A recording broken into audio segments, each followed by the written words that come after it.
તો મિત્રો સ્વાગત છે અમારી યુટ્યુબ ચેનલમાં। આજે આપણે કોઈ યોજના વિશે વાત નહીં કરવી પણ તો આજે આપણે બસ સમયસર અથવા તો ટાઈમસર ન આવવા અંગે ફરિયાદ અરજી વિશેની વાત કરવાના છીએ આપણે આ વિડીયોની અંદર।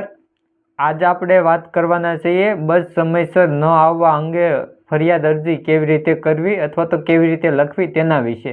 તો તમારા ગામ કે તમારા વિસ્તારમાં ટાઈમસર બસ ન આવતી હોય તો ફરિયાદ કેવી રીતે લખવી તેના વિશેની વાત આપણે આ વિડીયોની અંદર કરવાના છીએ। તો મિત્રો વિડીયોને છેલ્લે સુધી જોજો અને વિડીયોને તમને ગમે તો લાઈક કરજો, શેર કરજો અને વિડીયોને બસ સમયસર ન આવવા અંગે ફરિયાદ અરજી કેવી રીતે કરવી તેનો ડેમો છે અહીંયા।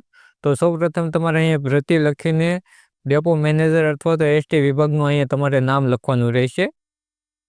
પછી તમારે અહીંયા તમારું શહેર અને જિલ્લાનું નામ લખવાનું રહેશે।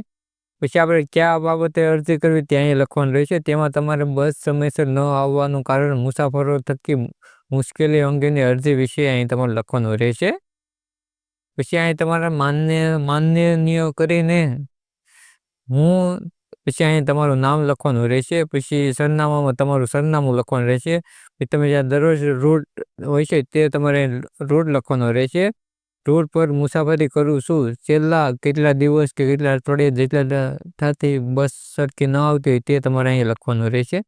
આ રૂટની બસો સમયસર આવતી નથી અથવા તો ઘણી વાર બસ આવતી જ નથી। આ સમસ્યાને કારણે અમારે રોજબરોજના અવરજવર પર અસર થઈ રહી છે।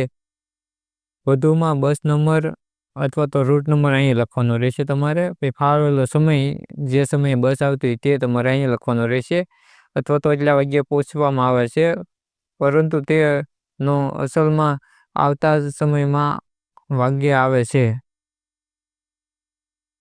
તે તમારે અહીંયા લખવાનું રહેશે। અથવા તો ક્યારેક ન આવે, પરિણામે અમે સમયે કામ સ્થળે અથવા તો વિદ્યાલય અન્ય સ્થળે પહોંચી શકતા નથી। તેથી હું વિનંતી કરું છું કે તાત્કાલિક પગલાં ભરીને બસ સેવાને નિયમિત અને સરખી ઉપલબ્ધ કરાવો। આવાથી પછી તમારે અહીંયા આપનું વિશ્વાસ એવું કરીને તમારું નામ, તમારો સંપર્ક નંબર, ઈમેલ આઈડી જો લખવું હોય તો અને તારીખ તમારી લખવાની રહેશે। પછી તમારે આ અરજી તમે એસટી વિભાગની ઓફિસ, આરટીઓ અથવા તો ઓનલાઈન પોર્ટલે જમા કરાવી શકો છો। આ તેની હેલ્પલાઇન પર વગેરે પર આપી શકો છો। જો તમારે કોઈ પણ ચોક્કસ રૂટ અથવા તો અન્ય વિગતો ઉમેરવી હોય તો તમે મને કહો કે હું તમને વધુ યોગ્ય બનાવી આપીશ। તો જે કોઈને આ ફોર્મ ડાઉનલોડ કરવું હોય તો તે મારી ટેલિગ્રામની અંદર આવી ગયેલું છે, તો મારી ટેલિગ્રામ ચેનલને જોઈન કરી લેજો।